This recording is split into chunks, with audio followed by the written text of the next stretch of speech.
welcome to the Expat Pod. My name is James, your host, and today I'm with Kris, who is a kind of colleague from the world of Volvo-ish, because I kind of work for a Volvo brand, which is weird. But so Kris, how long have you lived in Sweden for and why? I've lived in Sweden for nearly 5 years now, so I'm coming up to the point where I qualify for citizenship, which will be in a couple of months. And I moved here for a number of reasons. Predominantly, it was because I was hired by Volvo and they moved me out here. So I got a full relocation package and moved for the job.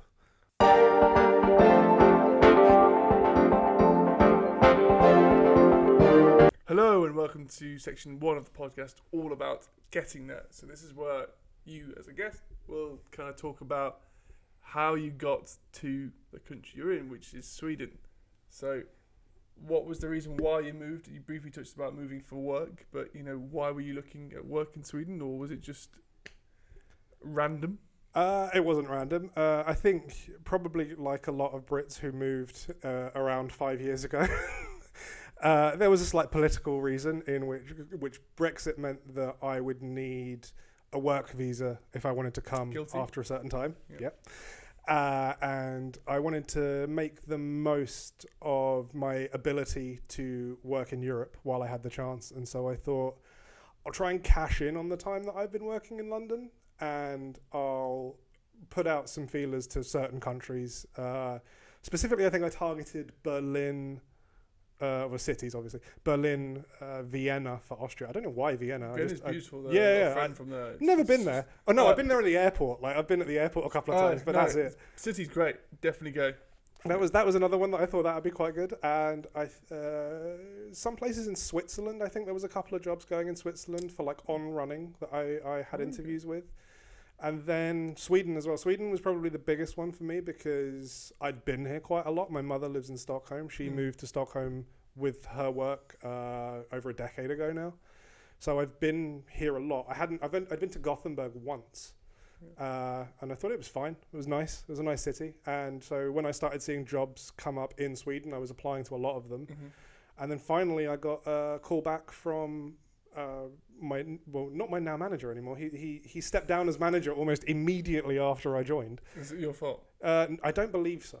He hasn't claimed that. He's not gone live and said, this is the reason why I've left. It's all because of Kris. He didn't leave. He's still in the team. I still work with the guy. Oh, right. I'm going to the football He's with now him. your subordinate.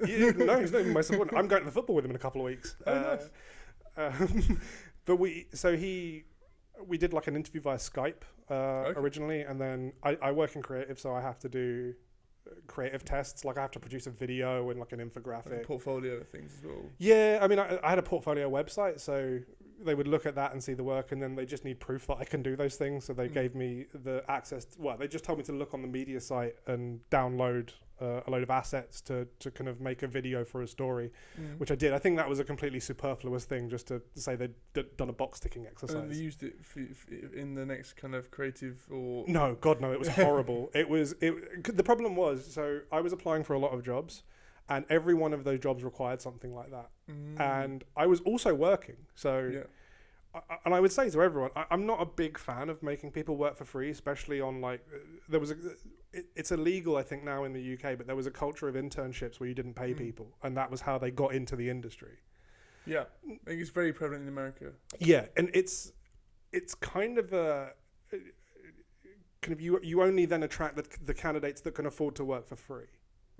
Yeah, so it's quite discrimination becomes a big part of it. Yeah. No, I am in that camp. I am someone who could afford to work for free, but I was just if I'm working, I'm getting paid. I know my value. Yeah. Yeah. And so the whole time I've never done a free internship anywhere. I've just it's not a thing for me. I don't encourage it any place. If you're getting people's value and want them to work for you, you've got to give them some reward. And so I was then very clear every time I had one of these interviews where one of these things came up. I was like, look, if you're not reimbursing me for time, this is not an important project for me. I would like to come and work for you. This is a really bad way of approaching a job interview, by the way. Yeah, but it sets boundaries, right? Yeah, and you say, look, I'm being paid by someone to do this work, and so that work is prioritized for me, and I will try and get something out for you, but please don't expect it to be. Realistic time. Yeah. There's realistic time expectations, and I'm also only one person doing this, rather than in some cases you would have a team like that's or an agency that would do this. So, but I produced a piece of work, and then they were quite happy with that. I had the Skype interview was part of that, and then they found out that I was in Stockholm visiting my mum, and called and asked if I could get on a train and come to Gothenburg and meet in the office. Oh wow!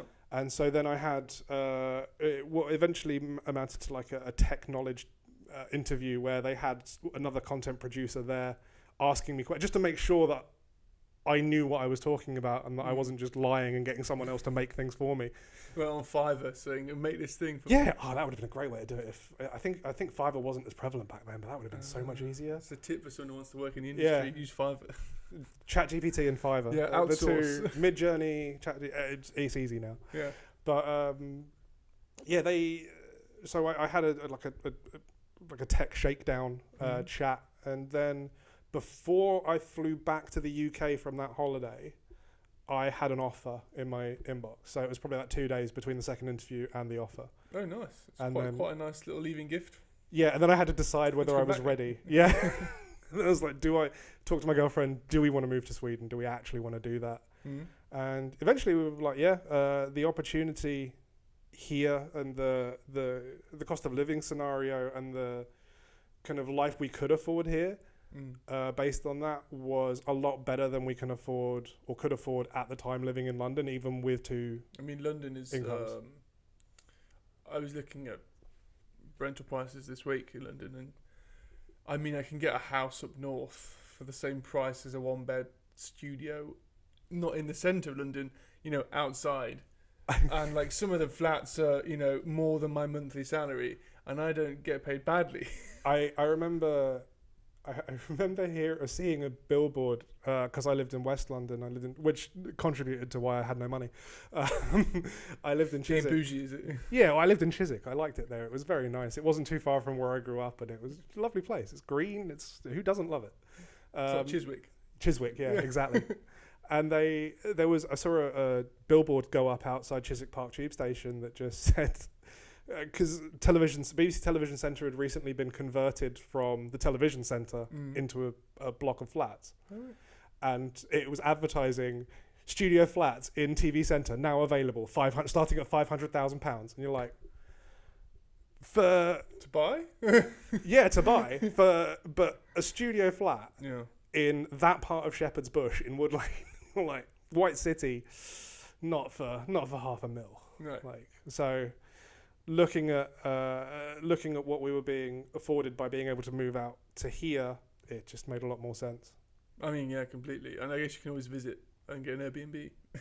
Yeah, well, I've still got family that live there, so I just stay in my grandmother's house whenever I'm back in London. She lives near Heathrow Airport, so it's quite a handy spot. It's very handy. Yeah, I don't have family near Heathrow, which is upsetting. I've got friends in Wimbledon, which is useful. But that's useful. Yeah. I mean, my dad still works at Heathrow Airport, so right. If I fly in, I just go see faster as well. No, he can't. That's actually against the rules. That would be such a great perk. I have to, if I want to, there's been the occasions where if I have to fly through Heathrow and I want to see him, I have to actually go landside. I have to go through immigration and out into into arrivals and meet him there. That's the only place I'm allowed to meet him. You can't wave at him as you're going through security. No, then I've got to go back through all of that to get back. Get his glove out and stuff, The fun bit. Yeah. Hi, Dad. How are you? Cough. Yeah. Sorry, I haven't emailed. Yeah, it's been a while.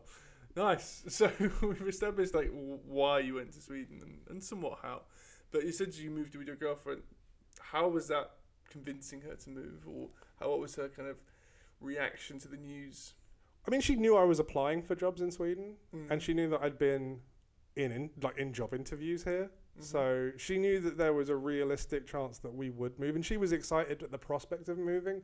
But I think she hadn't ever lived that far away from her parents before. Yeah. And so that was her reservation, was that, if something went wrong with her parents or if something went wrong in her family, it would be difficult for her to get back. Yes, yeah. And that's an understandable worry. I mean, my family are slightly more we're close, but we're not like, we don't have to know each other's business every day. So Well, you said your mum lived in Sweden already, so yeah, my mum lives in Sweden you're already. going close to I'm your 3 family. hours away from her. And well, no, to be fair, it's probably the same amount of time, because the amount of time it takes to fly from Heathrow to Arlanda is about the same amount of time it takes to get the train. So Well, it wasn't exactly, a huge that's the thing difference. I was thinking of, like, I was living in the Midlands, and my parents live in Liverpool, or near Liverpool. So for me, actually, I can fly to Manchester in 2 hours. Okay, I've got to get to the airport, and from the airport. Yeah, but Landvetter you can leave half an hour before your flight, and you'll still get on it. Yeah, or some of them are late with Ryanair as well. But, and then to drive from like, the Midlands is 2 to 3 hours. Yeah. So actually, it's not that big of a difference. No, it's not. I mean, it's just the cost a lot of the time, and especially because her parents now live in the Midlands, and so There's no good airport for the Midlands. It's no, an absolute nightmare. And so she's either got to go to Manchester or to Heathrow or Stansted. Stansted, yeah. I mean, but we've got British Airways So do I, but status, it's still so it's just like so expensive. Like it's £200, £300 for British Airways, where it's like 30 quid. Yeah, but if you've got lots of Avios, then but it's a lot cheaper. I want to keep them. Yeah, but why? Because if you can spend them on flights, it's fine. Yeah, but you keep them spending on bigger flights, which. But I can accrue them from work flights, and see, I don't fly that much for work. Yeah. I'm probably trying to avoid flying because my carbon footprint's already big enough. So. Yeah. Yeah, but sometimes I have to like fly out for work. Yeah, so I mean your reason is perfectly legitimate. If it's your work to fly, that's fine. And also, like I you know, my family from India as well moved to the UK. Well, half of them are. So flying to India is a fairly regular occurrence as well. It's like at least once a year we go out there. The big thing with expats, right, is, or people who live anywhere in the world, you have to account for added costs of travel. Yeah. Like for me this year has been flying to and from the UK, or I even drove last week, but that still wasn't free. Like the ferry was £500 and fuel and things, so it was an expensive journey. I'm getting a train next month from here to Liverpool, just for fun, and that's about £300 in total, I think, to go one way.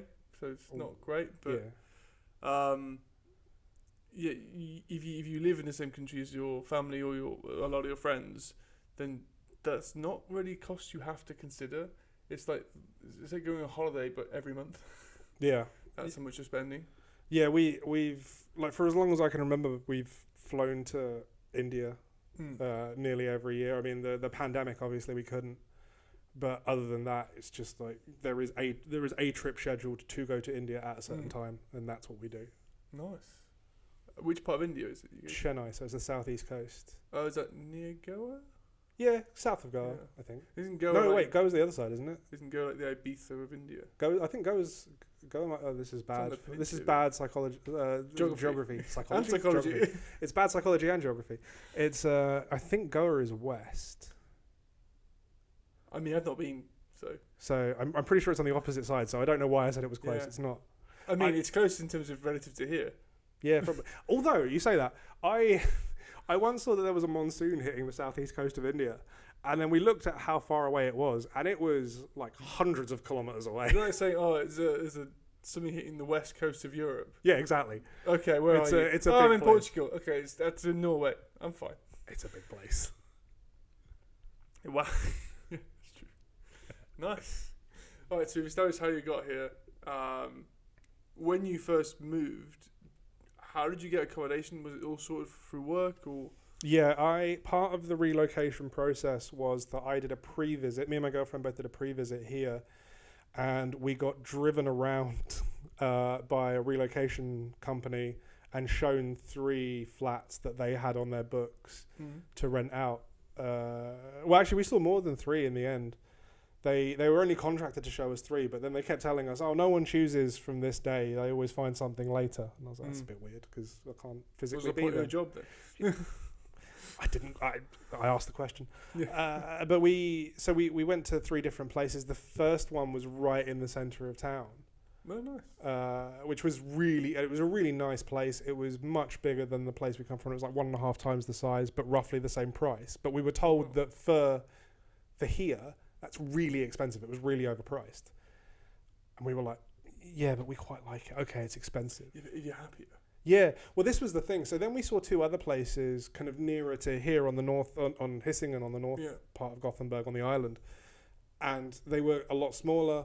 They were a lot more affordable, but they were just kind of smaller and they weren't really anywhere. They had that wow factor. Yeah, and so we were kind of talking about it. We ended up, I think because we had a free day, we went out to the islands and had a look around. No, the South Islands. We were from Saltholmen, yeah. Yeah, okay, nice. So we went out. Did you get there. a house there?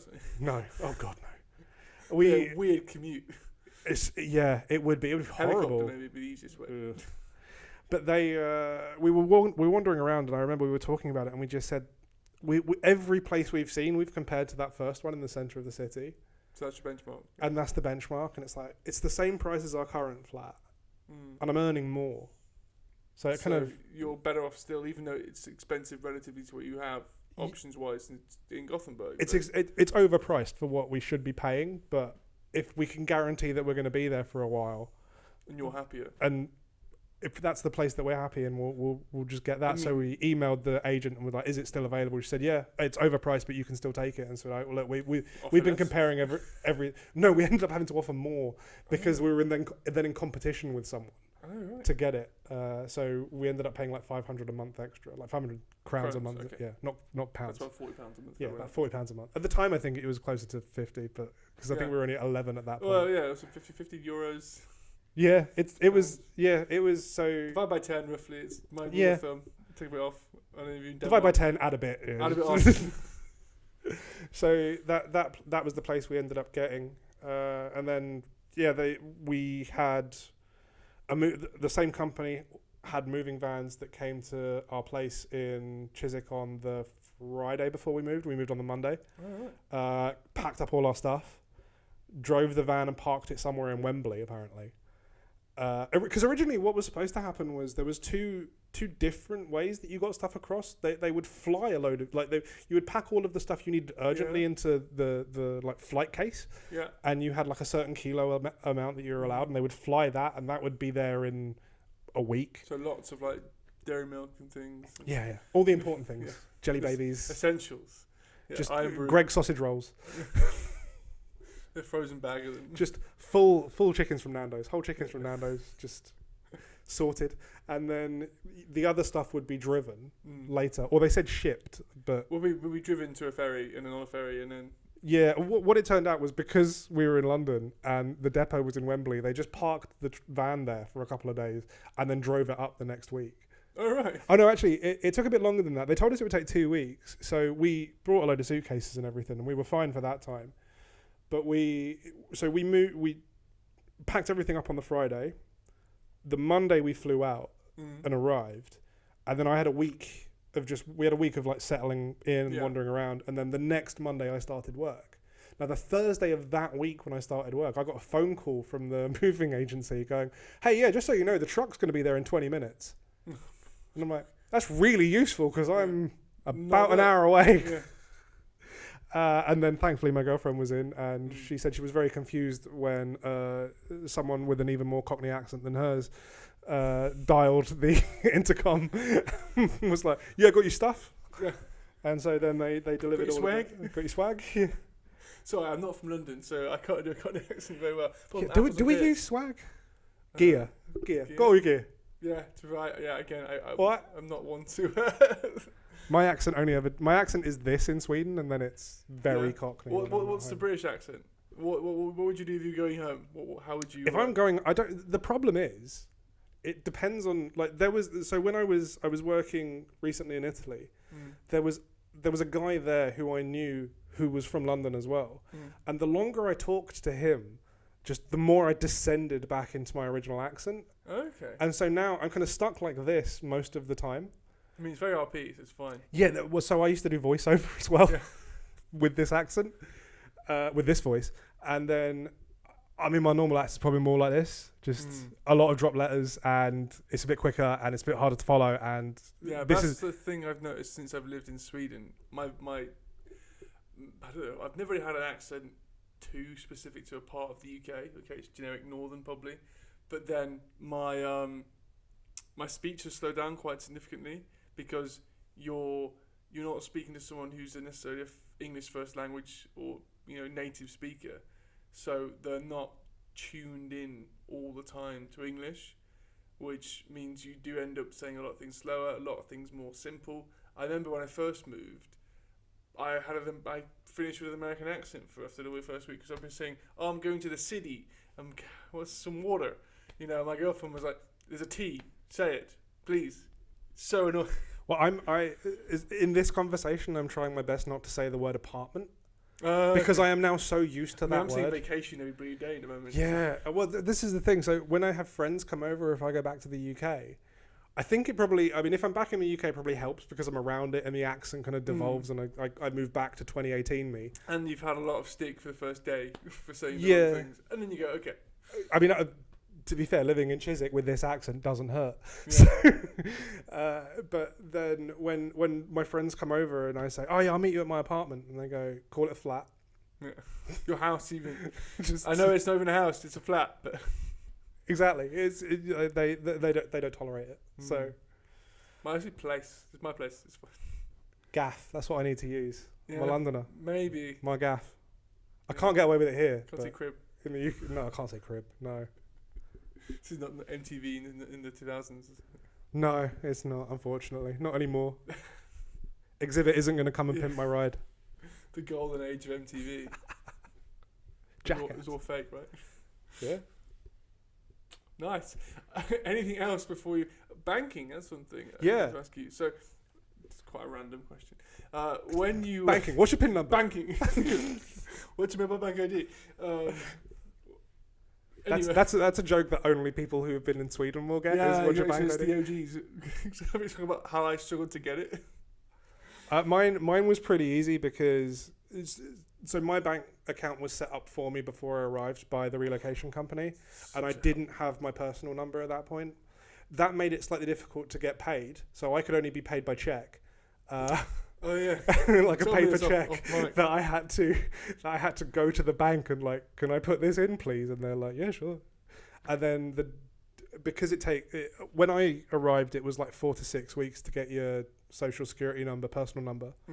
And so when I got that number, then I could go to the bank and set everything up, get my mobile bank ID and everything working. So the bank account existed and it functioned. I could pay things into it, but I couldn't really use any of the money from it, and I couldn't pay. If you try a lot of money, but if you try and pay for anything in this country without bank ID, you're in. You can use Apple Pay and things, but no. So my bank, you couldn't use Apple Pay. Oh wow! Okay. SEB only in the last year or so introduced Apple Pay. So when the physical card, you needed the physical card.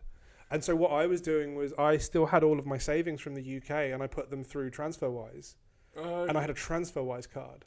And that was what I was using to pay for everything. Monzo, and I had a Halifax Clarity card when I first moved, which was just a credit card which had a nice healthy limit and no foreign transaction fees. So that's how I covered my deposit on my house and things, because that was really useful. Well, I still had my HSBC cards, but they would charge you for foreign transactions, so that's why I just put everything into So my TransferWise was my official savings account for a while. That was my only bank account that I was using. That was your everyday saver or your current account. Yeah, it was just my current account. I couldn't.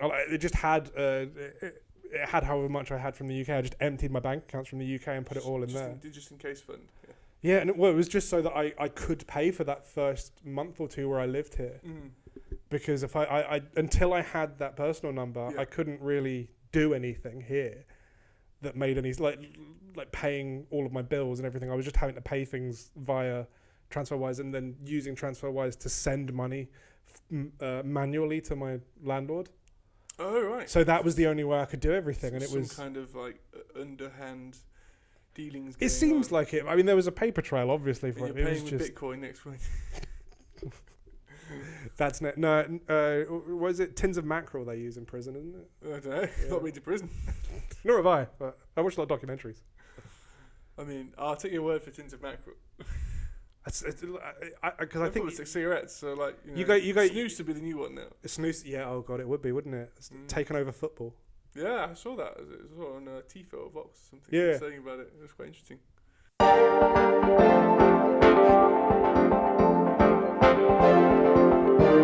So welcome to section 2 of the podcast, all about being there, which, is, as it says on the tin, really. So it's your experiences of life in Sweden, your first impressions.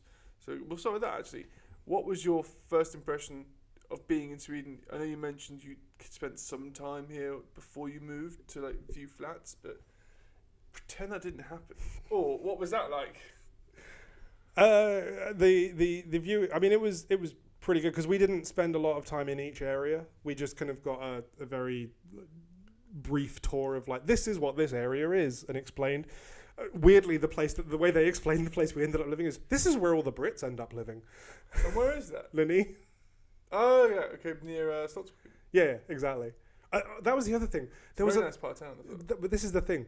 Most of the time that we were shown around the city, the person mainly talked about how great Slotskogen was, as if that was the only thing that Gothenburg had. Great. It's amazing, don't get me wrong, but I wouldn't bill an entire city being based on how good a park is. The forest.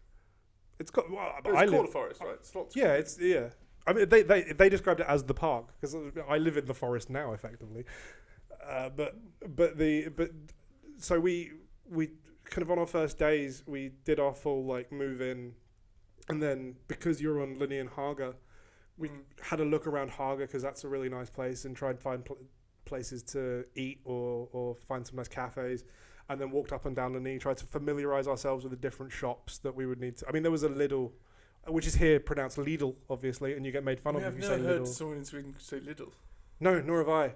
I mean, Lidl is probably. Is it closer to the German way of saying it? Yeah, no. I think Lidl is actually the correct way to pronounce it. I've got a friend who used to work for Lidl. Or Lidl. Well, no. So I found out. You know Viaplay, right? Yeah. Do you know how they pronounce it in the UK? Viaplay. But it's Via. It's Viaplay. I know that. You know that. But it's advertised in the UK as Viaplay. To me is like a American way of saying something. I don't know. I'm not the guy who decided this. I didn't phone Sadiq Khan and be like, look, just tell him it's Via. Yeah, phonetically you're wrong. Yeah, but so we had a look around the shops, and we went to Slotskog and had a look around. It took us quite a long time to find the zoo up there because if you don't know it's there, you can find the penguins and you can find the seals, but finding the top of the hill where the other animals are is quite. The alley or the reindeer is a moose. It's a moose, right? Ellie is moose, yeah. And then is reindeer is Ren. Yeah, but is it a reindeer or is it a moose? No, they're two different things. No, but at Slotskogen. They're both. Oh, right. That was useful. That made some great podcasting. welcome to really niche Gothenburg. I could do like a chat. An Instagram post like, is it a reindeer or is it a moose? Tell me. One's on this side, the other's on the other. Yeah. And then tiny horses as well they've got up there. Twinkle ponies.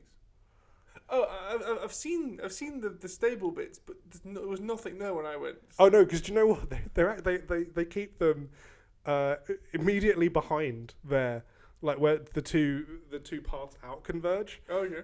There's a pen. That's where they are. Oh right. Me and my friend went, and we were like, oh right, this is like is it for humans now? This is again really niche for Gothenburg. Yeah. I mean, there's a lot of my listeners are from Gothenburg. Fair enough. But we had a look all around there. I think we went to the islands again. We just we had a week, so we toured the city. We went up to Skansen-Kronen because we were living right by it. Like we could see it from our window, which was really cool. I mean, my first day I went there, I had Benny Pasta. Again, really it took me till like 3 months ago to have Benny Pasta for the first time. What? I mean, I have a lot. I do love Benny Pasta. It's good. It's just so cheap as well. I realise what I've been missing out on. Yeah. It is probably the Gothenburg equivalent of Nando's. Is it? In terms of cultness, by the sound of it, from you guys. Yeah, but I'm not a very big Nando's fan. We went exploring around the rest of the town. We just kind of fell in love with it. It was, I really, as I've mentioned, really liked living in Chiswick. And as one of my friends pointed out, Gothenburg is basically a city-sized version of Chiswick. Is it? Yeah. Wow, sorry, because I don't know Chiswick that well. It's nice, it's relaxed, it's green, there's a river. It's super relaxed, yeah. It's very, very green. It's one thing I've noticed about Sweden. There's so much, open space. Well, that's the thing. Like, I live in a block of flats. It's a large block of flats, but it backs onto a forest.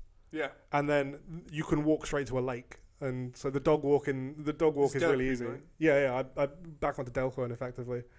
And so, I mean, there's a forest immediately past me. Then I cross one road and I'm at Delcoin up in the lake. That is pretty cool. It's a cool way to live.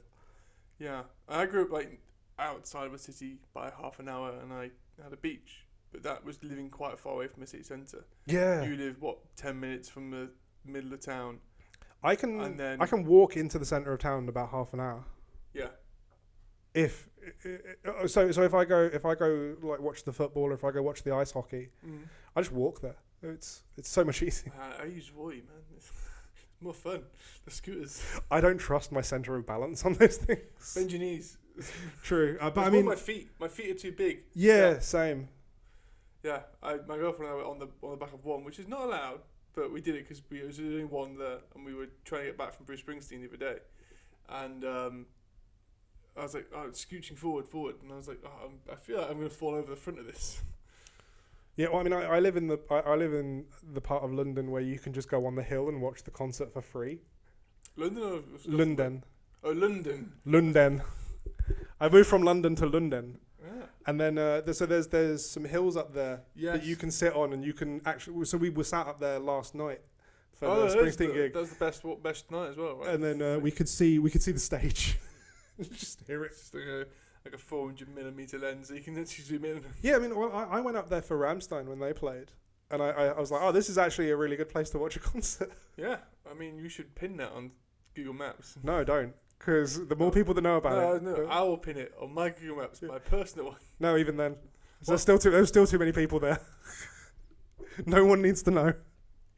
Google will find out. Right, so your first impression was, it feels like Chiswick. My first impression was that it was a big gamble, but I definitely made the right move. Especially when I got to work and I met my colleagues, and I discovered the kind of work-life balance, the emphasis on work-life balance that there is here. It culminated in, I got hired at the same time as someone else, so we started 1 week apart.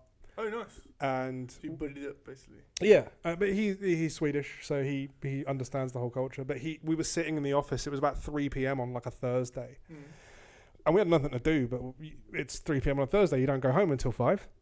There's still people in the office, so you just sit on your keyboard and type away. Oh, really? In my office, people just go home when you want to go home. If you're in Britain. Oh, yeah. If you that's what you used to. Yeah, you're right. It's a sign you can't leave before your boss. No, and so the guy who hired us, who wasn't our boss anymore, but was one of the senior members of the team, just came up to us and he went, "What are you two doing?" We went, "Working." We haven't nothing really. I was just chilling. He went, "Are you finished? Like, have you done all your work?" Like, yeah. He goes, "Go home. This isn't Japan." He said, "Go home. You'll end up working the time back somehow." Just. I mean, I had the exact same thing when I joined the company I'm working for now. It was the same thing of, if you've not got work to do, go home, because there will be a situation where there's too much work to do and it'll balance out. Yeah, exactly. It's log on time kind of thing, Yeah, and so that the whole thing kind of reminded me that it was a really progressive. It was a progressive attitude, because I'd been in enough places where I was just told it's not about what you do or how much work you do. It's about how much work you're seen doing. Yeah, but that's such a barbaric, but it's such a theory X management style of way of thinking. Yeah, I'm more of a measure the output, not the input. And that's because it's your efficiency at the end of the day. If you're as efficient as someone else, or twice as efficient as someone else, then you should not be penalised for that. Well, I think also if you're here, like in the UK, it's not universal around the UK at all, but in some of the places where I worked, it was just expected that you stayed late most days. And in some industries, that is the case. More so in London, for sure. Yeah, for sure, because there's competition. Here, I think if you're constantly staying late, they will question what's wrong, and they kind of say, what do we need to do to make sure that you can leave? Yeah. And I think that's a much better and healthier attitude. And so I was kind of very glad, especially in terms of learning that quite quickly. I just kind of gone, this is the place that I should be. I quite like leaving when I want to leave. Yeah, same. Yeah. If you have to leave in the middle of the day, no one questions it. Yeah, this is true. And like on that point, when I first moved, like didn't have a bag, I had to go to Skatteverket, which is the tax agency. I Yeah. had to go to Same. the migration services. I had to go open a bank. All those buildings are open when you're at work. Yeah. So it's like, oh, I can have to take time off to do this stuff, and it's like, no, just go. Like, I once worked in a place where I had clearly finished all of my work by about midday most days, but I had to stay till 6 every day, and they wouldn't give me permission to leave at 3 minutes to 6 so I could get an earlier train.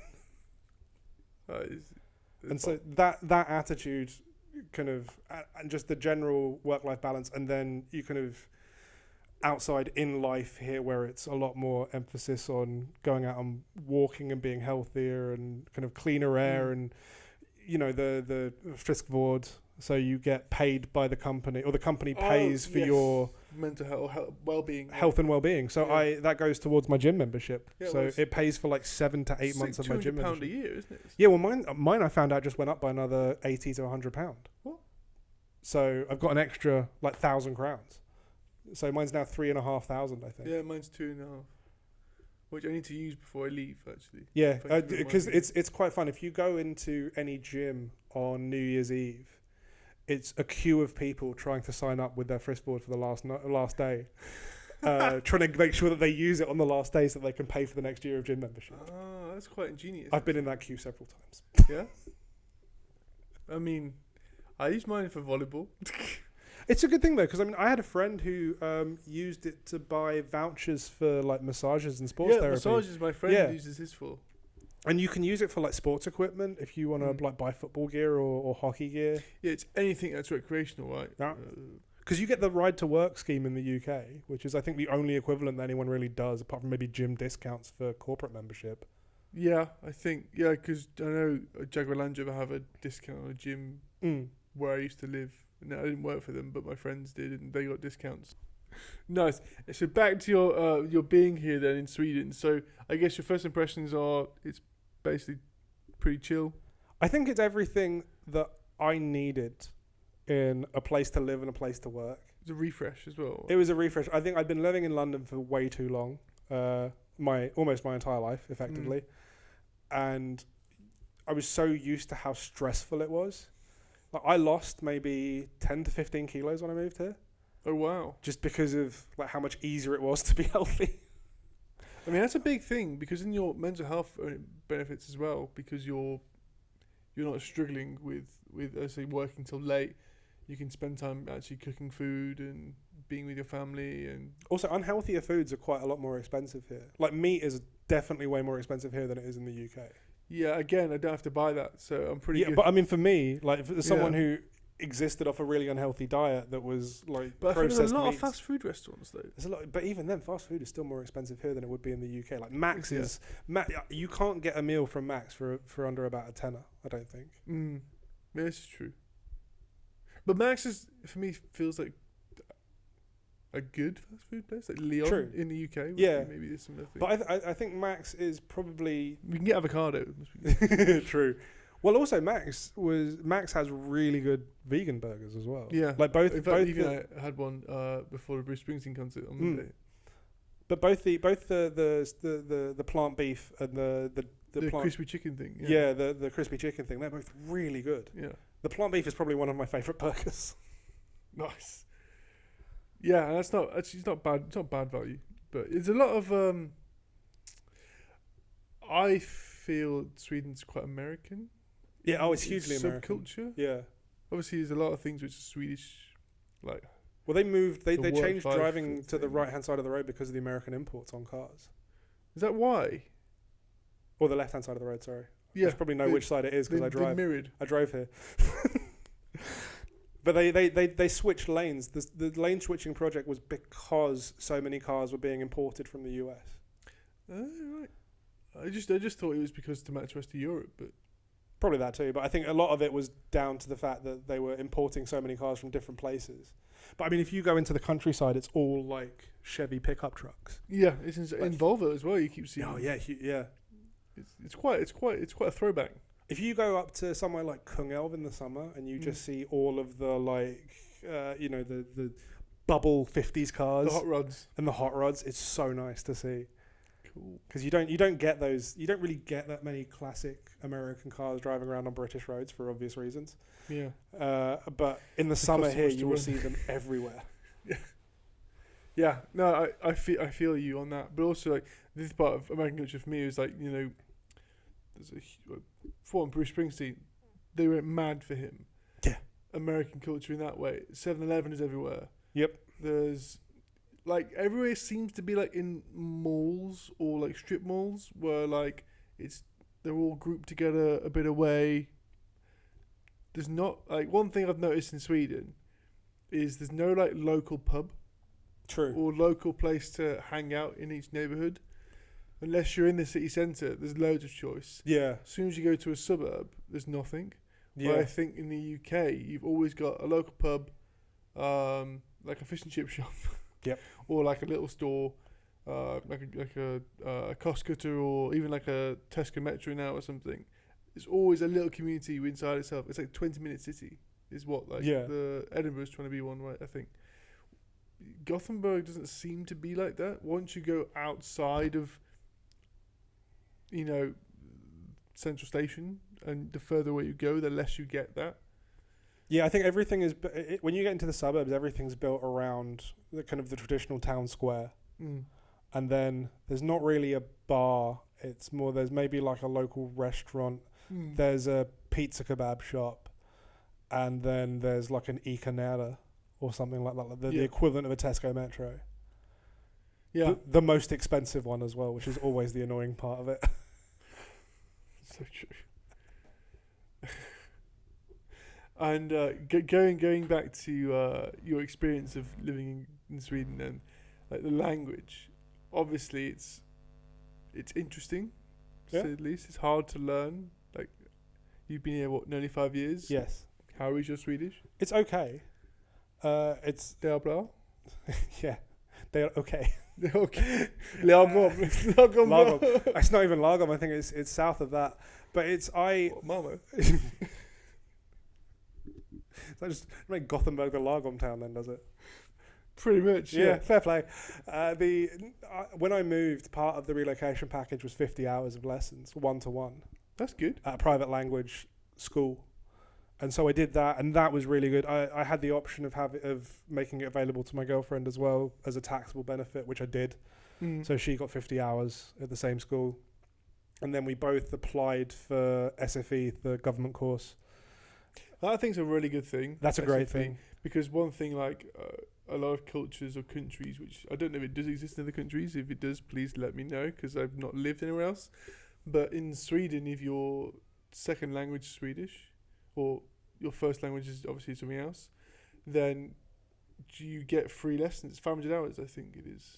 Yeah, it's free. Yeah, I'm not sure the exact hours, but the whole thing is free. I believe, I'm not entirely sure, I believe they base the level you go in at based on your level of English and education, because I think that most of the lessons are done in English. Like, no, but I mean when you're beginning. Yeah, I think when I didn't actually go because I was on holiday when I was meant to start, and I emailed them a few weeks before, saying, hey, can we postpone it by 2 weeks because I'm not in the country? They replied after my start date, and I'm like, what? Yeah, you've got to go again through the process. It was like 6 weeks. Yeah, because it's a 3 strikes and you're out rule. Yeah, which is fair enough. If you miss 3 consecutive lessons, you're done. I think I did ask the question because the work I do, and I guess your work as well, is very long hours and often away. Yeah, if you could double up on a lesson the week before to like catch up, that's what I wanted to understand. And they did say it was possible, but then I just never got around to doing it. I think I wasn't going to stay here for. I think if you have an understandable reason for not being there, if you just don't show up and don't tell them, and you do that 3 times, because there was a lesson I was in once where a lot of the class were being quite disruptive. So the teacher just said, "Look, if you don't want to be here, just leave." Yeah. And so half the class did. These are adults, right? Yeah, these are adults. These are all people clearly in their 20s and 30s, and they decided they'd had enough and they wandered off.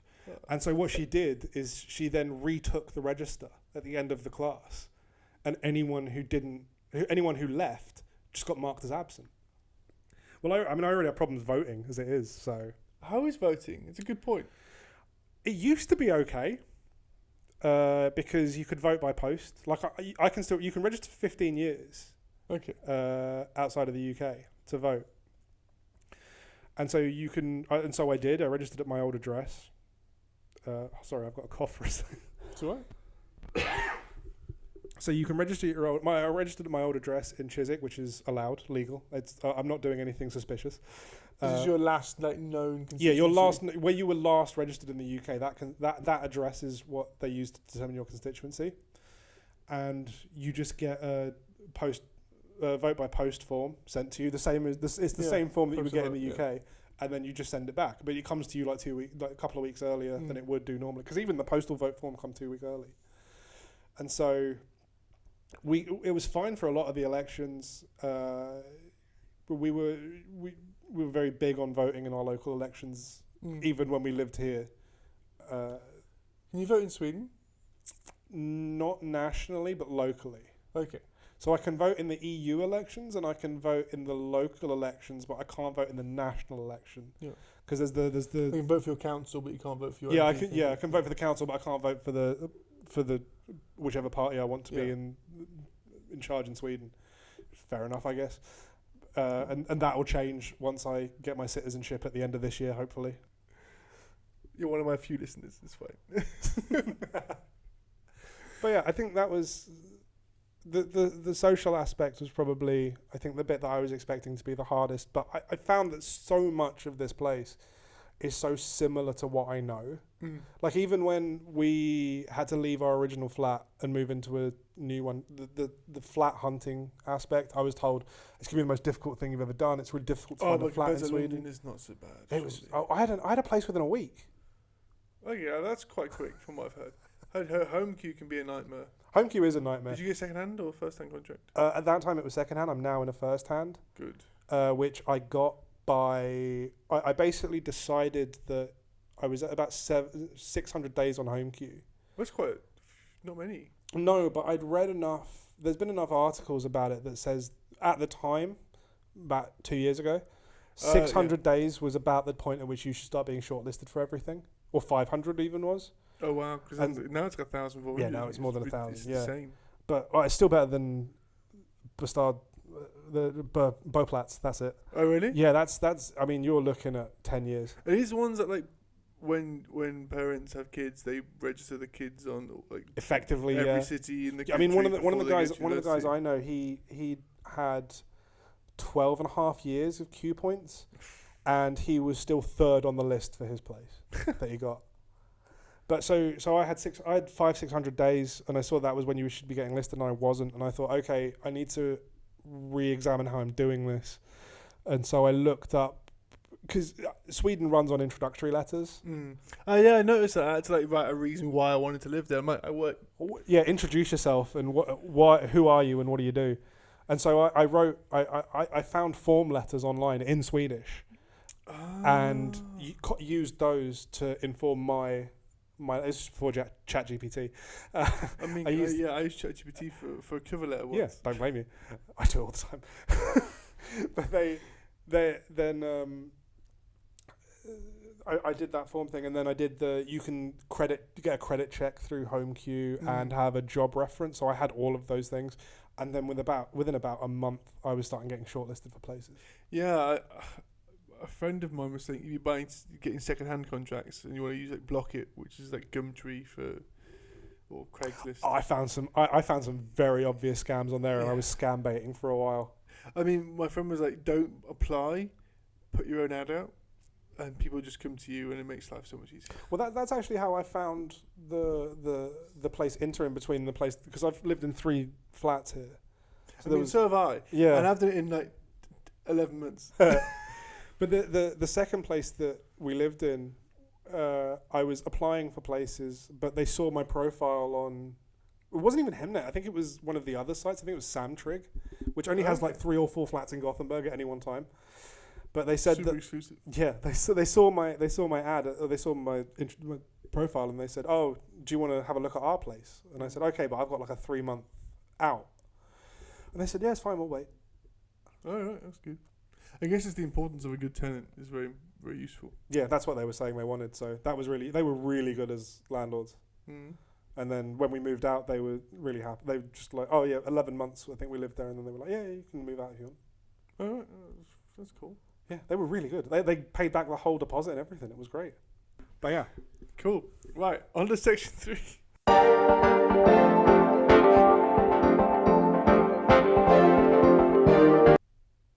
If you could give yourself one piece of advice before you moved, what would it be? And if you say nothing, my friend is going to do a bingo for this. well, it depends. I mean, because I've been thinking about this particular question, Yeah. trying to figure out what advice I actually would have given myself. What if you just change something? You know, what would you do something differently? Well, no. Well, the only thing I would have done differently is how I dealt with the moving company. But that was probably the biggest headache I had.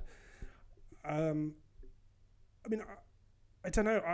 I almost did this on a whim. It seemed fairly impulsive, although it was kind of planned. It was also kind of impulsive.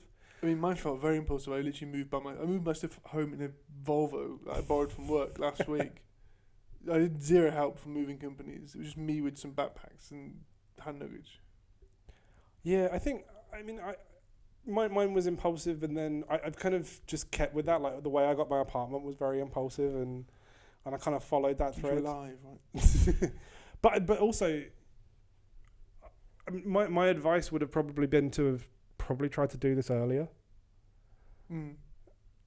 I don't think it would have made a drastic difference in my life because the time that I left was probably perfect. I'd been in London for however many years working, and then I kind of cashed it. But I was so miserable in London, and maybe I could have gotten an extra year or two of happiness by not being. Yeah, that there. could mean a year or two longer at the end of the life as well. Exactly. It could, and less pollution to breathe in. True, but I mean everything about the move here is worked out. I mean, if you talk just about the pandemic alone,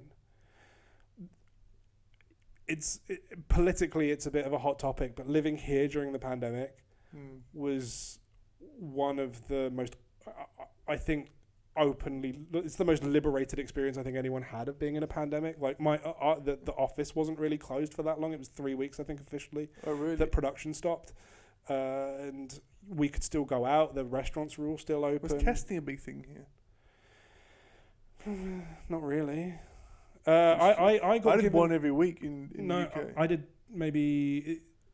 I got given one by the local authority. I was on a random test list, so I got sent one, and then I had to give it to the army. Weirdly, I mean, my first COVID test was by the army.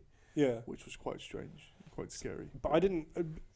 When we really started testing was when we started getting vaccinated and being able to fly back to the UK, because the vaccination program here was so late compared to the UK. Well, I guess because it wasn't as necessary.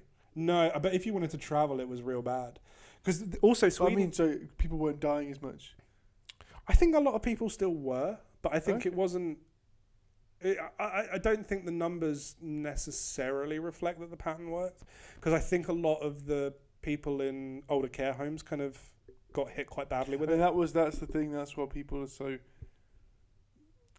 I guess, complaining now about the method. Was that I guess people who could have been saved were not, because you wanted herd immunity.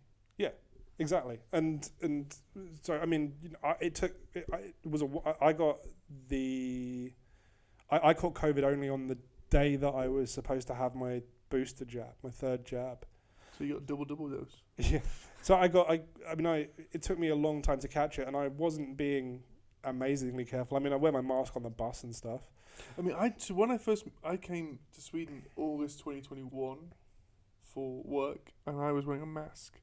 And UK, everyone wore masks. Well, most people wore masks most places in public, especially in like smaller places. And I got on the bus here and went to work, and everyone just looked at me really weirdly, like, who is this person wearing a mask on the bus? What is wrong with them? Yeah, it wasn't. I mean, it wasn't treated overly seriously, I don't think. I mean, it was handled semi-seriously, but I think if you look at everything that happened in the UK, from like being in lockdown 23 hours a day to, in certain cases, the police being in shops checking through people's shopping to make sure they were only buying essentials, which happened in a couple of stores until they realised that was really bad PR.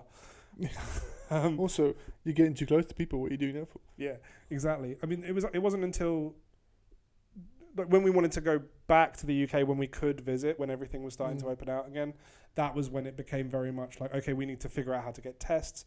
And then, I mean, I was walking around in my hometown, and I got they were just giving away boxes of tests. Yeah. Now they're really expensive. Boots are making an absolute killing on them. Yeah, in one day I got given 11 boxes of tests. In maybe a 20-minute period while I was just walking around my hometown. Because I went, they gave me some over there. He's like, yeah, just have some more. And we used to get like 4 boxes every time. Yeah. Like we went to get tested. Like, can we have some more tests, please, at home? Yeah, sure. I would get tested if I was on a production. So if I had to fly anywhere and go for a production, they would make you test every day of the production. But that was pretty much it. Like if I felt a bit ropey, I'd maybe take a test, see, but that was about it. It wasn't precautionary. It was either for work or it was, I feel a bit in the weather, better just check it. I don't really feel like it. I just kind of feel like it didn't happen here. Interesting. It was a weird experience. I can't imagine what it would have been like in the UK. I mean, you just got. It's one of those things where because everyone was in it together, it didn't feel that bad in the UK. Obviously, you compare it to other countries, and yeah, it's a completely different experience. But living it in the UK, the issue was we needed the tiers for a little bit, and you had tier 1s who can do whatever how they wanted, really, or not. Yeah, no, I remember that. And tier 3, you couldn't do anything, right? My grandmother got caught in the tiered system because she flew back from India. And then she had to stay in a hotel at Heathrow Airport for a week. That's a quarantine, right? Yeah, the quarantine. Yeah. And during the time she was quarantining, they lifted the quarantining restriction, but she still had to complete her quarantining. Yeah. Yeah. And then Sweden had that rule about if you had a residency card, you didn't need to do anything to come back. So I remember going to Heathrow. Just after I'd gotten my second test, I got on a plane, came back to the UK. It's the only, had to fill in all the forms to get back into the UK. You get questioned at the border about what you're doing and what forms you filled out. Go through, and I do my visit, and then I'm flying back. I arrive at Heathrow Airport, and I go to check in, and she goes, "And have you taken a COVID test today?" No. She goes, "Do you need one?" I'm pretty sure that because I'm a resident of Sweden, I don't need one. I don't, because the law in Sweden... You keep changing, right? No, the law in Sweden... The residency one was slightly different, but Sweden works on a way that they don't want to be able to impinge freedoms of the population. Yeah. So they couldn't make a law that banned Swedes from entering Sweden. And when they expanded that to residency cards... You didn't need anything to come in. So I just went, oh, no, I don't need one. Obviously, I don't expect anyone who's working on a check-in desk to know the rules for every country, which is what they have to know. So they checked and they're like, oh, geez, you're right. That's cool. They're like, cool. All right, have fun. Bye. Wear a mask, please. I know I had to provide evidence that I lived here for my dad flying out here. I had to send a photo of my driver's license to him so that he could show the check-in desk assistants that he had family in Sweden, so he was allowed to get on a plane. Yeah, I had to a letter from Polestar to invite me. And this was after Brexit officially happened. I was at Landvetter Airport queuing to go through the immigration bit, and they were like, "Are you allowed to be here?" Like, "Yeah, I'm here for work." "Do you need a visa?" I said, "No, it's only a short business trip." I was like, "Oh, so it's for travel, it's tourist." I'm like, no, because I can't be a tourist here. I have to be here for business." "Oh, well, then you need a visa." I'm like, "No, it's only for 2 weeks. I don't need a visa. I just need this letter saying we want James to come and do this work for us for 2 weeks." So I was waiting, and the police had to get involved, and then they were fine with it. But I was just like, no one knew anything at the time. Yeah, the amount of people that I've subsequently seen getting stopped at border security here now is nuts. It's just Just because it holds up the line really badly as well. Oh, because yeah. there's only two. You'll be gates so you can happy go when you through. get your Swedish passport. You can go on the left. Yeah. Well, I try and make sure I'm as far forward on the plane as I can humanly be. So Yeah, I well, I can do get it out anyway there. because I've got long legs. So I was Yeah, going same. 2B or something. So I try that, and then now that they only go via the front of the plane, because they used to go back and front, that was the problem. If you were in the middle in the exit row like I was, you were the last person off the plane. But now they only go from the front, so you can Off the plane? Yeah. But on the plane, it's from front to back, right? On the plane, I don't know, because now they've got a jetway. This is, again, really niche for Gothenburg Landvetter Airport. But now they've got a jetway that they mainly just use that instead. Because it used to be two cases. BA, It used to be 2 flights of stairs. For BA, yeah. Yeah, I'm Ryanair, man. I can't fit on those planes. I mean, nothing else can either. Suppose they start charging me for being tall. I assume they do. Yeah. I've flown on them once, but that was it. To Manchester and back, and that was an experience. So I was like, nah, I'm just going to stick with BA. Everyone I know is it. By the time I have to pay for getting from another airport to near Heathrow, I'd lost the price value. Yeah, that's a good point. Maybe that's my advice to my younger self. Don't get on a Ryanair plane. But I think, I mean... It's the experience. Yeah, I mean, overall, I would... So never have I ever questioned.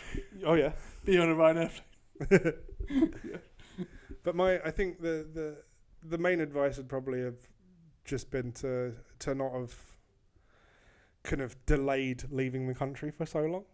I think it was well worth the experience. Good segue back to I'm trying now. I'm trying not to leave you on a 1 hour of me just randomly talking about things. Thank you. I really appreciate it. Thank you. Make the edit easier. But trying to convince myself that the skill, because the problem with working in a creative field in London is that there is about 1 million other people who are ready to take your job, because you're just replaceable. I got told in numerous circumstances, we can just hire. Yeah, we can hire 2 students for the price that we pay you. Yeah. Practically, I think they know that that's not necessarily possible, but it's a good line. It's a scare tactic. Yeah, and then, but if you have that experience of working in a place like London, especially with the people that I was lucky enough to work for, and people can see that CV and be like, oh, okay, well, we can bring you to another country. We're willing to pay you more because your skills are a lot more than we can get locally. Because if your choice is between someone who is a cameraman for like STV Vest or Channel 4, like in the UK, you kind of go, okay, well, maybe we'll have a look at how much more it's going to cost us to get the guy from Channel 4 because maybe he'll bring something else. Yeah, of course. And yeah, it was a whole different perspective of things as well you'd have. So. Yeah. I mean, I went on so many job interviews that I had no intention of taking the job just because I was like, I need to move to something else. I mean, I had a whole... I had a series of interviews at the Times in London. I mean, I found that whenever I change jobs, I always have a handful of offers, and it's absolutely nightmare choosing. But I'd rather have a choice not. I was offered a choice of staying in the UK or moving, because I'd interviewed at another company, and they weirdly had also taken around the same kind of summer vacation that Swedes do. They'd all just taken off for 6 weeks for some bizarre reason. And they'd seemingly forgotten that they'd interviewed me. So I got a phone call from someone in HR in that company, and they went, has anyone contacted you about a second interview? I went, no. They go, right, can you come in like this week? And I said, look, let me be honest, I've already kind of agreed in principle to move to Sweden and go work for a different company. All right then. So you're like, I was on a winner there. You did it wrong. Do you know what? That would have been a really weird job, because I got the job description for that, and I talked to them about it, and I could not figure out for the life of me what the purpose of the job was. It seemed to be the ultimate middleman job. It was to populate. I mean, it's a good way of hiding. It was. I mean, it was to populate a video on demand service in the UK. I'm not going to name them, but in my other jobs, at like Channel 5 and Channel 4, I sourced all of the pictures, and then I populated the video on demand platform. Like I would just physically choose the picture, crop it, put the text on, put it there. Like a thumbnail, I think. Yeah. And you do it at series and episode level, and did it for every show that was on every 2 weeks. And this job was, there was a team of picture editors who would choose all of the best pictures and make a selection for you. And then you would look at that, and then you would go talk to the people in the video on demand service who put the pictures up and tell them which ones you thought were the best ones. And I just in my head went, how is that a job? I mean, is my job to walk between two desks and go, yeah, Jack's got a brilliant picture of that? Like, so what was the point? Option A. Guys, we've got 3 options here. I'm going to say 2. I mean, you could automate it. Just Make it like, so. Like randomize between A and C, or 1 and 3, and just shift it on Excel. I mean, they questioned me for a long time about the different tactics I used for selecting pictures and how I justified my actions, and I was still like, but seriously, is that all? Is that all this is? I kind of wanted to see what would happen with that, but at the same time, I was like, the ability to still be able to like take photos and shoot video while also kind of doing all of the extra stuff that I'm expected to do when you reach a certain level was too good to kind of say no to. Yeah, I guess that's the issue with a lot of management jobs or jobs as you go older. You fall further away from the work because you're too busy trying to manage or involved in other higher level things. Yeah. But yeah, anyway, so the advice you'd give to yourself: do it sooner. Do it sooner. Good. I mean, that's always going to be something which people would want to do unless there's a reason why they couldn't. But yeah. I mean, I would also say if you're talking about like what advice would I give to other people who would think about leaving to move to another country, the experience is always worth it. In my mind, I mean, I'm not going to say just do it because you're not shy. I'm really lucky. Like, I'm stupidly lucky.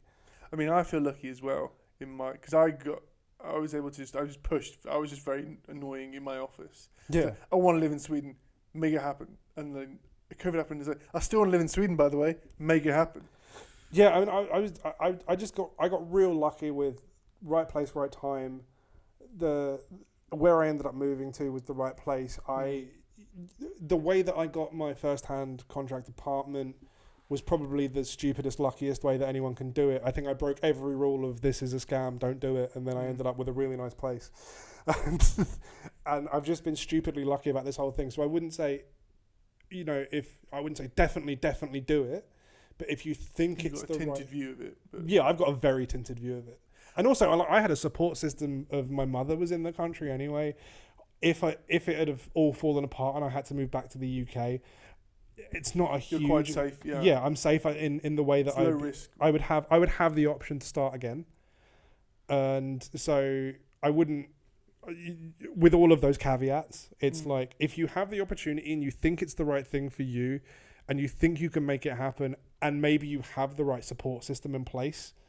If you have that safety net, I mean, even if you don't, you can do it, but just be prepared for the risk. But if you do have all of that stuff in place, then go for it because it's a chance to expand your horizons. I also think that, especially if you're doing it for work and your plan is to go back, it looks great on the CV that you've gone somewhere else and you've made it work and then come back. Especially in a country that, okay, granted, Sweden is like a very English-speaking country, but it's also not an English-speaking country. Yeah, I had a whole thing where I have a chronic medical condition, so I have to see a lot of doctors and neurologists. This is another problem that I would have had being in the UK because I have another friend who was also diagnosed with the same condition, and it took her maybe a year longer than it took me to get diagnosed. Oh wow! But I was talking to neurologists, and doctors in Sweden are all taught quite good English, I think, as standard. But I had a conversation with one neurologist, and I said to him, look, is it okay if I explain my symptoms in English? This is all in Swedish, by the way. This is like a 10-minute conversation in Swedish about, can I explain my symptoms to you in English? My English is a lot better than my Swedish, and I work with visuals, and the problems in my eyes I can tell you better, I can explain better in English. And he goes, yeah, okay, well, do you want to switch to English now? Do you want me to reply in English? I'm like, yeah. The guy was from Eastbourne. Is he watching the tennis right now? It's just, I couldn't believe it. I was like, because he He's like, started, yes, fam. he started speaking to me in English, and I went, "Oh, you got a really good accent on you." He goes, "Yeah, I'm from Eastbourne." I was like, "Why did we start this 10 minutes in Swedish?" Sure, you saw my name and thought, "Oh yeah, this guy is definitely Because Swedish." he had a Spanish name. That was the thing. Yeah, but he saw your name. Yeah, he saw my and name. thought, And was this like, guy is obviously, I also ESL. had another really good one where where the gyms will phone you for your like PT sessions to try and upsell you on a PT session. The PT trainer was British, but he saw my name and he assumed it was still pronounced in Swedish. So I had a bloke with a Northern English accent going, "Is Christopher there?" Just rude. I was just like, it took me a while to process that he was saying like the Christopher, my full name. Oh, because but the Swedish, the Swedish. Well, to be fair, I spell my name wrong deliberately. So.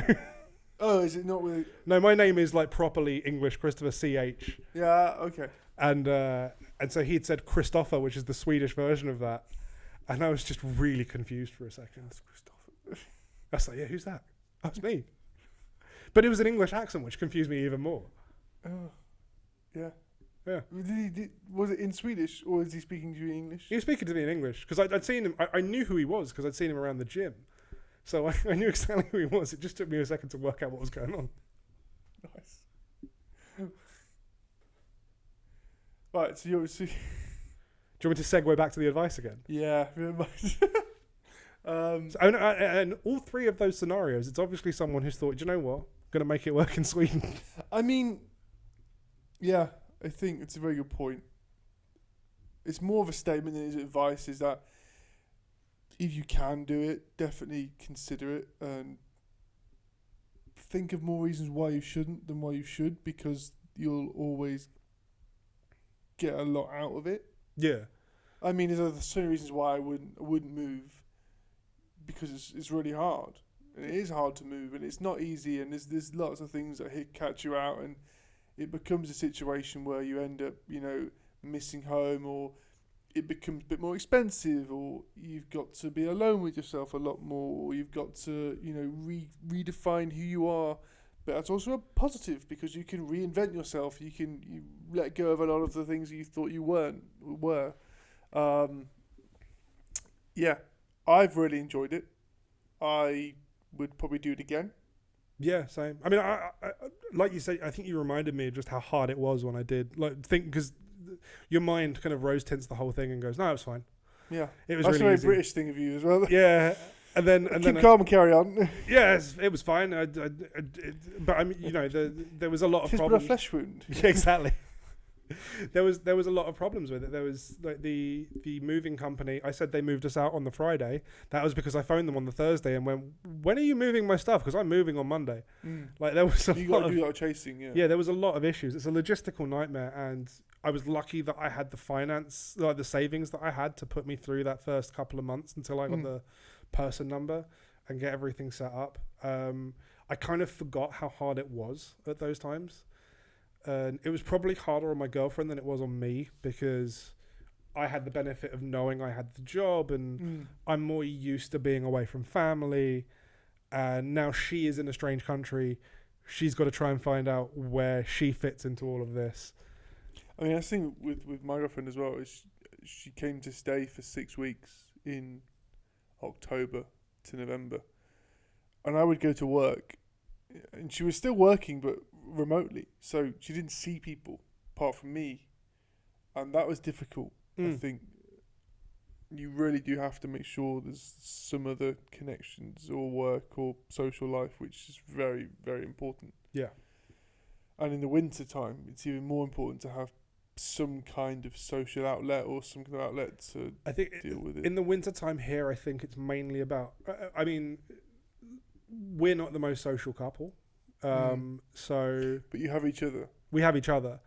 And not just that, we recognize, I mean, it was instilled into me when I moved by colleagues and friends here, how important it is to make sure you are as comfortable as humanly possible during the winter. Like, you have your place is all nice and it's warm and it's cozy, and you've got the right streaming services so that you've got everything you can ever watch. you know all of the best places to go get like a really nice, like the Hagebulen, the big warmed up Kanelbulen that you get in Hage, the one that's like the size of a plate, like the mulled wine and the glögg, the tradition of eating gingerbread with blue cheese. What? Have you not done that? No. It's really good. Wow, that's a new thing. Okay, that's advice for anyone who's thinking of moving to Sweden. Try gingerbread with blue cheese. and dates. They do it with, it's gingerbread, blue cheese and dates a lot of the time. And dates are great though. Yeah, it's a really good mix. You wouldn't think it works, but it does. It's the blue cheese bit. I'm not a fan of blue cheese. And then you got a problem. I really like blue cheese. It's mouldy, man. Yeah, it's all right, isn't it? It's vintage. I mean, that's just a polite way of saying it, but it's fungus. So are mushrooms. It's a very good point. Yeah, I guess I have to try it. That's how I've convinced you, is it? Yeah, you should. I if do there's like one thing, if I there's do one, like mushrooms. If there's one thing you take, I don't. That's the irony. My old housemate is the same thing. Loves blue cheese, hates mushrooms. That's the thing. If there's one piece of advice I can give people around the world, it's try blue cheese with gingerbread. with gingerbread or just without. This podcast was brought to you by blue cheese. By Stilton. Cool. I've lost where I was now. And going back to your time here then, so you've given some your what you would kind of tell yourself, or what advice you'd give, or would you do it again? Kind of touched on some advice for some people who are coming here, you know. What's the one thing, if you were to leave Sweden tomorrow, what would be the thing you would miss the most? And don't say blue cheese on gingerbread. Yeah, I'm not going to miss that. I mean, I can do that wherever I am. Yeah, True, but I could use Stilton for it, and then it would be better. Yeah, cheese in Sweden is better. Stilton and the classic Sainsbury's gingerbread man. No, you want gingerbread? Go to Grasmere in the Lake District. It's where gingerbread is from. It's a very good gingerbread. And then head down to the Peak District to go to Bakewell to get a Bakewell tart. I mean, I've done that both in the same yeah. And then my girlfriend and I, segue again, we climbed up Scarfell Pike for her birthday in 2021. No, 2020. Yeah, 2021. No, 2022. And we went to buy gingerbread the morning of, and I had them in my pocket. And we're walking up, and because it's warm and sweaty, it steamed them so they're nice and soft. On top of the mountain, they were the best thing ever. Amazing. What you should have done is got some blue cheese and just made a sandwich. No. Like a gingerbread taco. It's more like a gingerbread ice cream sandwich. You know, like a bourbon. Yeah. Gingerbread bourbon. Gingerbread bourbon. Ginger bourbon. We've got an idea here. You need to cut this out, and then we can patent it. Yeah. That'll get some VC investment for sure. Yeah, I mean, if Peter Crouch can get a Laout, or something, is it the lager and stout? Oh God. We can get the blue cheese bourbon. This podcast sponsored by the blue cheese bourbon. But back to what I'd actually miss, rather than the blue cheese bourbon, because that's a thing that we're going to bring to the world. Yeah. The landscape. I mean, you can't beat that. I don't think you can. I mean, we were sitting, when we were talking about sitting on the hill watching Springsteen, we were looking around and just like, this is our neighbourhood and it's mostly forest. I mean, we saw a deer the other day. I was walking back. We were walking back from the Springsteen concert, and there was just a deer walking down the road.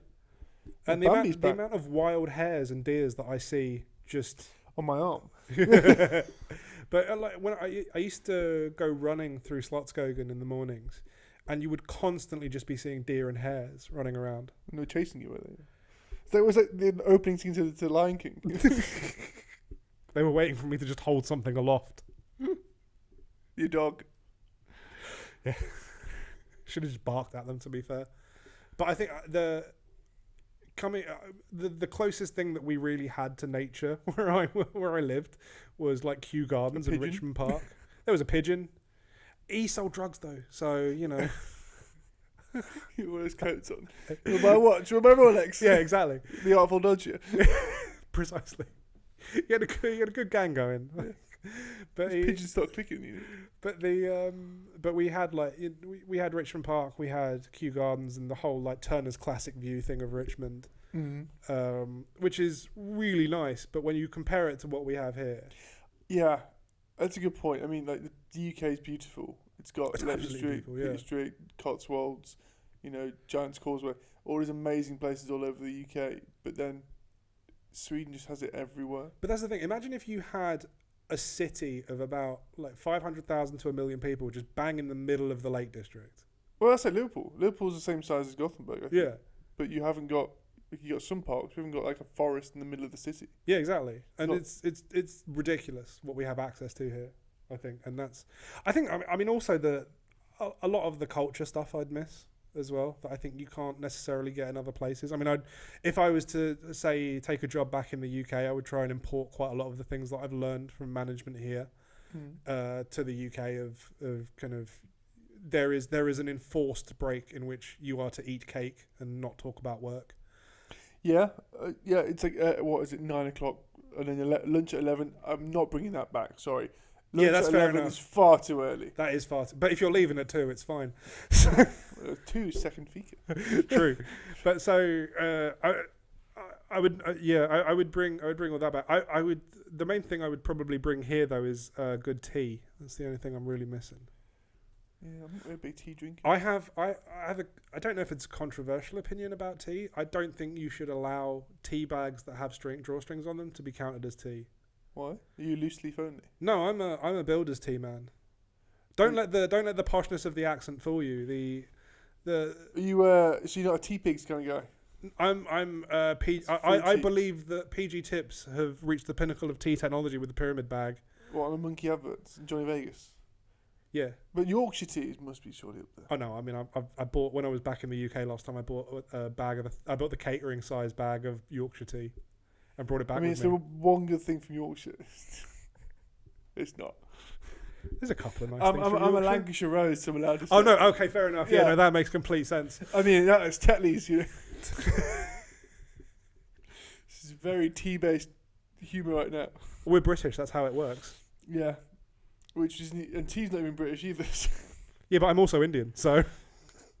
Is tea Indian or Chinese? It's probably Chinese. Everything was invented by the Chinese. Football was invented by the Chinese. I thought it was invented by the English. I thought, no, this is a thing where it was in two places at the same time, right?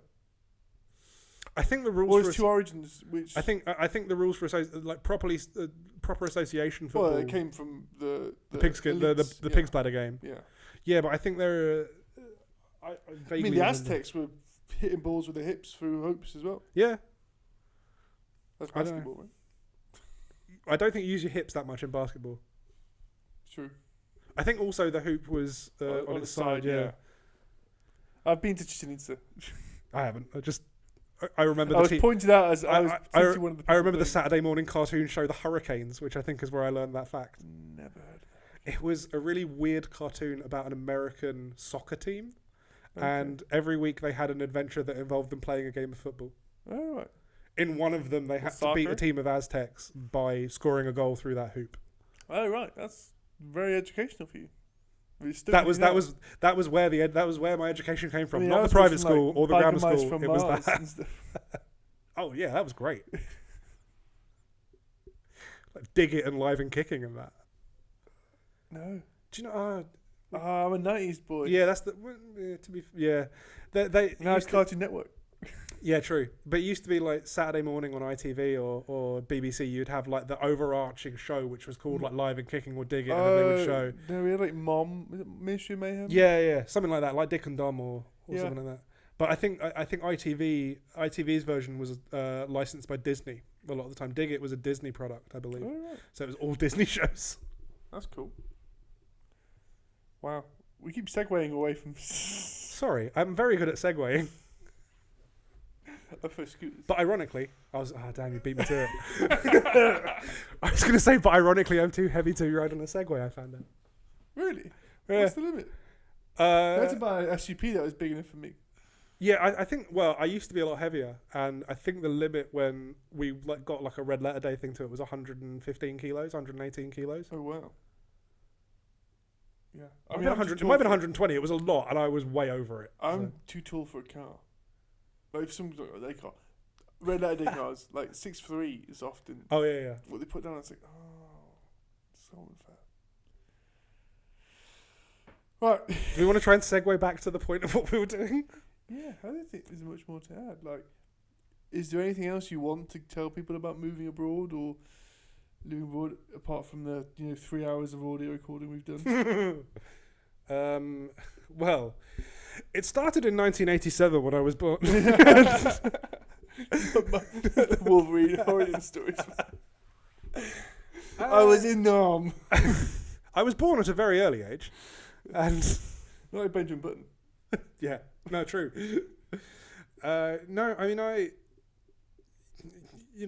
guess I'm a bad example of having to try and integrate with the language and everything. I think I've tried my best, and I can do most of the basic things, but I'm not fluent, and occasionally I get very confused when people try to talk to me. I mean, I managed to do my flat negotiation in Swedish, but that was it. That was the only thing. I mean, yeah, the problem is for me, reading is not so bad.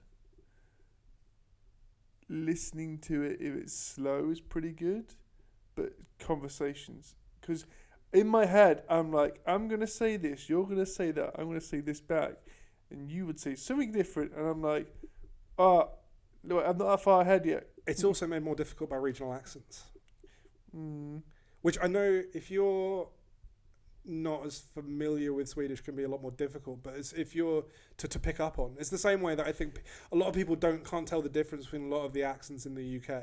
Yeah, and I guess for me, like hearing the difference between the and like, is it right in the same word, or like is that the word for this? Is that the word for something else? If someone would say it with an accent from the north, like my friend from the north, she would say "skjoldpadda" for turtle, and my friend from Örebro would say "skjoldpadda." Yeah, exactly. And I'm like, and then you've got Skånska, which is just wholly imperceptible. It's Danish. It's Danish. Well, I can't. I mean, the colloquialisms in Stockholm aren't the ones I'm used to, so they're confusing. And then, like, a lot of TV presenters are. There's a fair amount of TV personalities who feature quite heavily that are from Skåne, and so you could start to kind of pick up on what they're saying. And I try to watch quite a lot of Swedish TV when I can. Oh, nice. So because there's a really good podcast to listen to. It's not mine. About why would they listen then? Thank you. I like the hype. It's about like slow news in Swedish or something.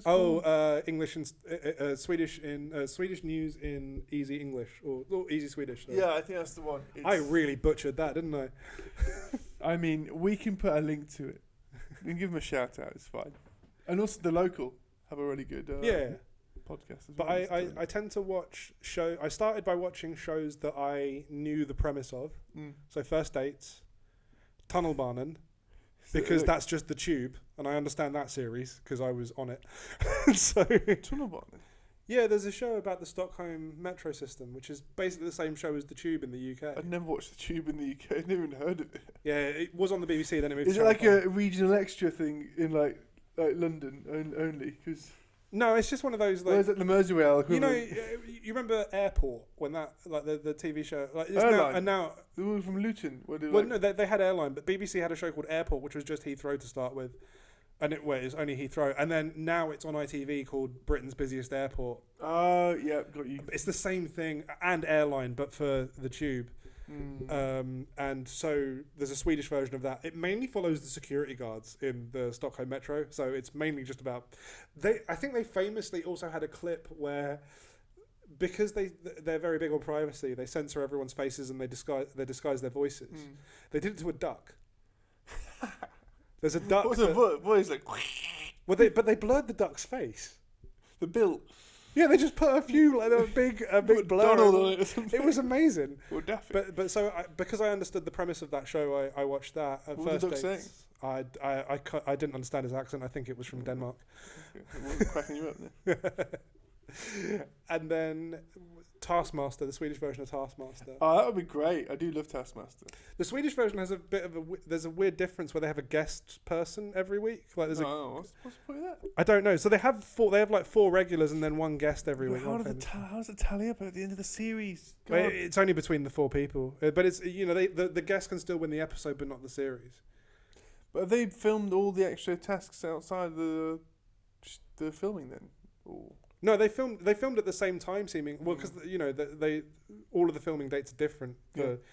Weirdly, I used to live near the Taskmaster house in the UK, so I understand quite a lot about the process of that show. That's such a cool place. And yeah, so there's that show, which is called Bestie Test, and there's a really it's a really difficult show if you don't understand Swedish to watch, but once you can get into it, it's really good. Which is called På Spåret. It's a game. It's like a panel show, game show type thing. So it's a comedy game show, but it's filmed in Gothenburg and it's based on Gothenburg humor, which is very pun based. So it can be quite dense. I do like a pun. Yeah, but the game you is. didn't guess that. Right? You should have made that a pun. But the game is the main game to start scoring the points is that there are 2 teams of 2, and they're in train carriages, like mock train carriages. Why is it not trams? Well, because this is a train-based game, and so you sound like Richard Osman. Because no, it's just so silly. Well, I am the size of him, and I used to live in Chiswick, so. Where's your award-winning book series? I'm a photographer. But the premise of the show is they show you a train journey, like from the front cab view, and then they make puns and jokes. Oh, is it the slow TV? No, it's not slow TV, because slow TV is just the journey, right? Yeah. But they speed up the train journey, so it's about a minute long, the full distance. It and has then perception when you're driving to puns. Yeah, but then they go down in points of scale from like 10, 8, 6, 2, 1. And they give clues, like wordplay clues to where they are. Oh, okay. And so, for one time they were talking about the train journey was to Kathmandu, and so one of the clues referenced Yusuf Islam, who was Cat Stevens. Oh yeah. And so that's kind of how the game is played. And they're mostly international, and then usually they have 1 or 2 that are based in Sweden, which I can never get. But the international ones, and then what they do is they have a reporter in that place that you've journeyed to. It's an expensive budget. Yeah, well, it's usually an SVT reporter who's like on location, who's like okay, it's just like a someone who's there anyway. Yeah, and then they ask questions about the country or the place that they are. And then it's points like that. So it's basically like a travel guessing show type thing, but it's from the perspective of this train journey. Oh, right. And so it's a really fun game show, and it's really difficult. And they always have really good musical guests, like First Aid Kit or like really big Swedish artists doing the musical as the house band for each episode. I have to watch that. And it's like a round robin tournament. And I think actually that this would probably be the thing that I would take back, is that format.